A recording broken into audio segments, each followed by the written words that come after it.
श्री कुम्भनदास जी महाराज, हमारे गोवर्धन में श्री कुम्भनदास जी विराजते। कुम्भनदास जी का स्वरूप था, बहुत अच्छा गाते थे। एक बार कुम्भनदास जी भैरव राग अलाप रहे थे और उनके भैरव राग को सुनकर के किसी राजा ने कह दिया, वाह वाह वाह। कुम्भनदास जी पीछे मुड़कर देखे, वो कौन बोल रहा बाबा?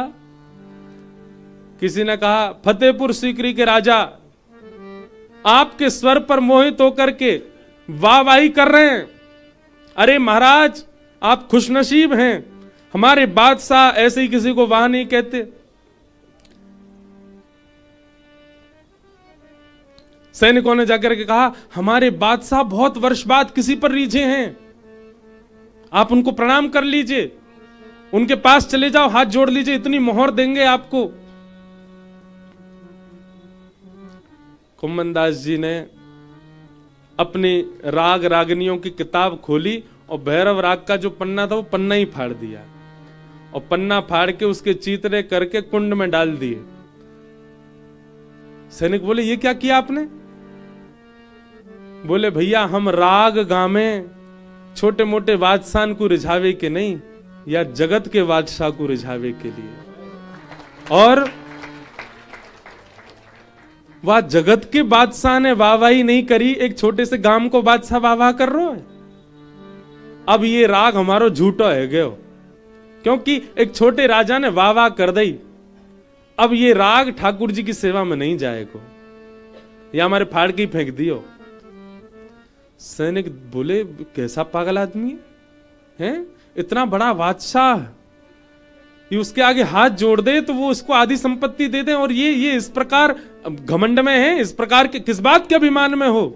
बोला, हम इस बात के अभिमान में कि हम गिरधर के हो, गिरधर हमारो है, या बात के अभिमान में। कुम्भनदास, हम आप सब लोग पता कैसे हैं? हम आप सब लोग कैसे हैं? जरा सा कोई श्रेष्ठ व्यक्ति आ जाए और वो श्रेष्ठ व्यक्ति को रिझाने के लिए अगर हमको तिलक मिटाना पड़े ना, हम मिटा देंगे। हम लोग ऐसे हैं। जरा सा कोई बहुत पॉपुलर व्यक्ति आ जाए वृंदावन, और अगर उससे मिलने के लिए हमको कंठी उतारनी पड़े तो हम उतार के चले जाएंगे। हम ऐसे हैं, हम भक्ति का त्याग करने वाले, केवल आडंबर कर रहे हैं। पर कुम्भनदास जी बोले, सर कलम करनो मंजूर है, पर या के लिया नहीं गाऊंगा। ऐसे ही राजा हुए ओरछा के राजा मधुकर शाह, हरिराम व्यास जी के शिष्य। उनके साथ भी एक बार घटना हुई, वो तिलक लगाते थे रोज।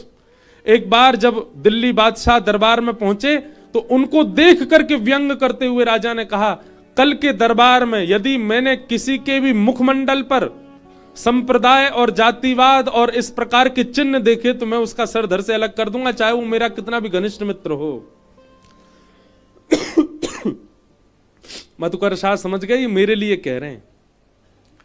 और दिन तो मधुकर शाह छोटा तिलक लगाते थे, उस दिन 12 अंगुल का लगा के आए, पूरा माथा भर गया।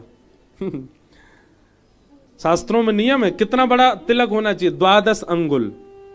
ऐसे उंगलियां गिनो, 12 उंगलियों तक होना चाहिए। 12 नहीं तो 8 अंगुल, 8 अंगुल नहीं तो 4 अंगुल, 4 अंगुल नहीं तो 2 अंगुल, 2 अंगुल नहीं तो 1 अंगुल।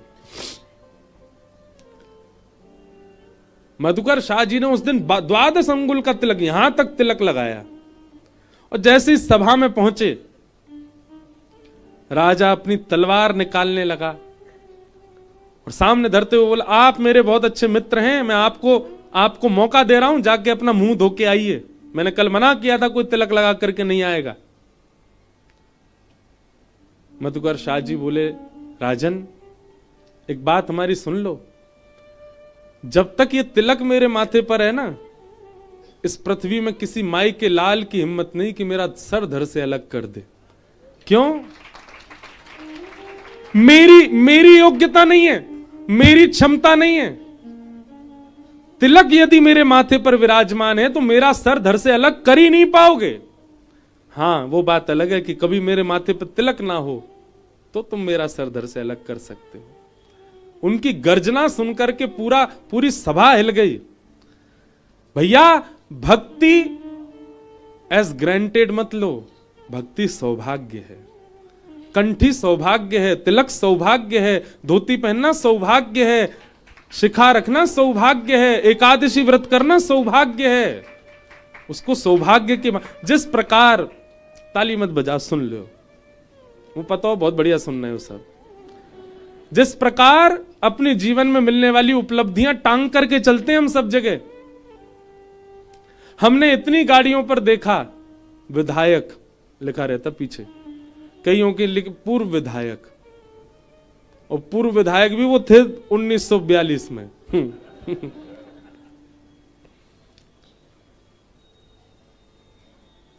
कभी कोई ऐसा चिन्ह लगा करके चले, हम श्री ठाकुर जी के, ठाकुर जी हमारे, अपने घर के बाहर ही लिख दे, सबको पता चले कि हम श्री बिहारी जी के हैं। उसमें शर्म आ जाती लोगों को। ये सौभाग्य है हमारा। कुम्मन दास जी महाराज ने दुत्कार दिया, लेकिन राजा के कानों में वो स्वर गूंजने लगा। राजा ने रोज अपने सैनिक भेजे, उन बाबा को लेके आओ गिरिराज जी से। सैनिक खूब हाजी हजूरी करते, लेकिन कुम्मन दास जी नहीं गए। और जबकि कुम्मन दास जी के घर में धन की बहुत जरूरत थी, परिवार के सब लोग पीछे पड़ते, जाओ कुम्मन दास, पर नहीं जाते। मेरे गुण का अधिकारी केवल गिरधर है और कोई नहीं। लेकिन जब बार बार परेशान होने लगे, रोज सैनिक आ जाते हैं ले जाने के लिए, तो आज कुम्मन दास जी बोले चलो चलता हूं तुम्हारे राजा को सुनाने। नंगे पैर ही, पैदल ही गए सीकरी तक। कुम्मन दास जी जैसे ही पहुंचे फतेहपुर सीकरी के राजा, अरे आपका स्वर सुनने के लिए हम बड़े बेताब थे। क्या सुनेंगे राजा बताओ? कुम्मन दास जी बोले, राजा बोले वही सुनाओ, भैरवी राग, जो उस दिन भैरव जो आप गा रहे थे।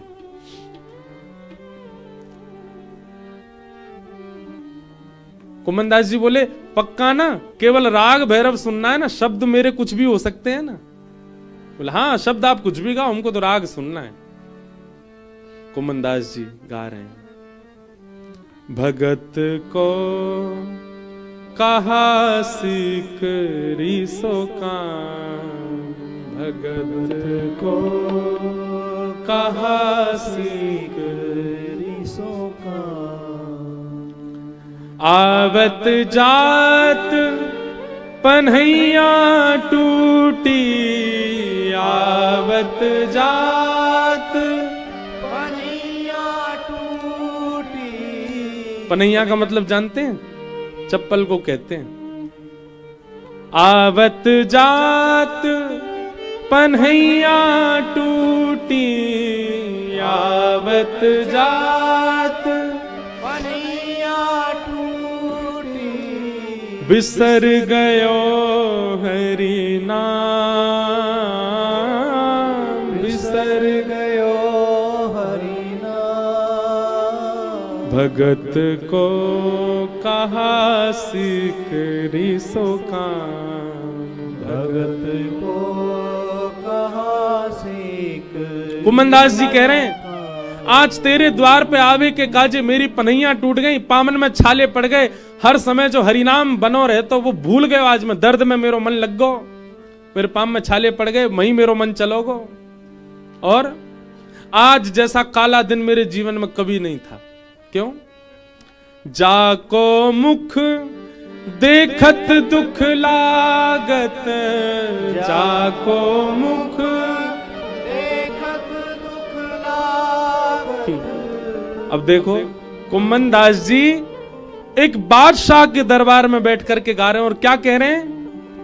बोले जिसका मुख मुझे एक आंख नहीं सुहाता, जाको मुख देखत दुख लागत, जाको मुख देखत दुख लागत, ताको करण पड़ी प्रणाम, ताको करण पड़ी प्रणाम। कुंभन दास लाल गिरिधर बिना, कुंभन दास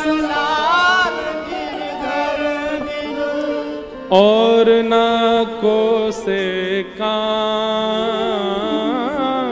और ना को से काम, भक्त को का कहा सीख रीसो काम, भगत को कहा सीख रीसो काम। राजा को स्वर तो मिल गया मनपसंद, पर शब्द इतने खतरनाक। अपनी लाज बचाने के लिए बादशाह बोला, वाह वाह वाह वाह, क्या गाया क्या गाया, कितना अच्छा गाया, मांग लीजिए क्या चाहिए आपको। आप कहें तो मैं अपनी आधी संपत्ति दे दूं, आप कहें तो मैं सोने के बढ़िया रथ बनवा करके आपको दान कर दूं, आप कहें तो मैं ऐसा भवन बनवा दूं, आदि आदि सब कहने लगा। आप मांग लीजिए, जो मांगेंगे सो दूंगा मैं आपको। कुम्मन दास जी उसके सामने बैठ गए और अपनी बगलबंदी के आगे के छोड़ को ऐसे आगे हाथ ऐसे करके बोले, जो मांगूंगा सो देंगे। बादशाह बोले, जो मांगेंगे सो देंगे, मांगो क्या चाहिए। कुम्मन दास जी बोले, ऐसी दक्षिणा दो कि जीवन में तुम्हारो थोबड़ा देखनो ना पड़े मुझे, जीवन में तुम हमको कभी नहीं दिखो।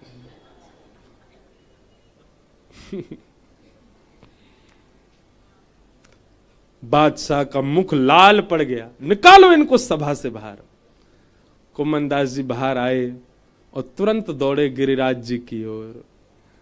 दौड़ करके श्री गोवर्धन आए और आकर के श्री गिरिराज जी के चरणों में, श्रीनाथ जी के चरणों में लिपट करके बहुत रोए। लाला मोकू आज अपने अच्छे स्वर पे ग्लानी है रही है। क्यों? क्योंकि या अच्छे स्वर ते कोई और रीझ रहो है, और ये अच्छा स्वर तेरे, केवल तेरे काजे लाला, कोई और क्यों रीझ रहो है मेरे स्वर ते। हे लालन मुकु एक वरदान दे दो। कहा, मैं जब भी गाऊं सब बहरे हजायो करें, केवल तू सुने कर और कोई नहीं सुने। ऐसी भक्ति श्री कुम्भन दास। हम लोगों की भक्ति कैसी है? हम आकर्षण में आकर के अपनी भक्ति किसी के भी सामने परोस देते हैं, अपने भाव परोस देते हैं, पर नहीं, कुम्भन दास जी गोपनीय रखते हैं। हमारे ब्रज के रसिक कहते हैं, रस छुपावे से रस बढ़े और रस बतावे से रस घटे।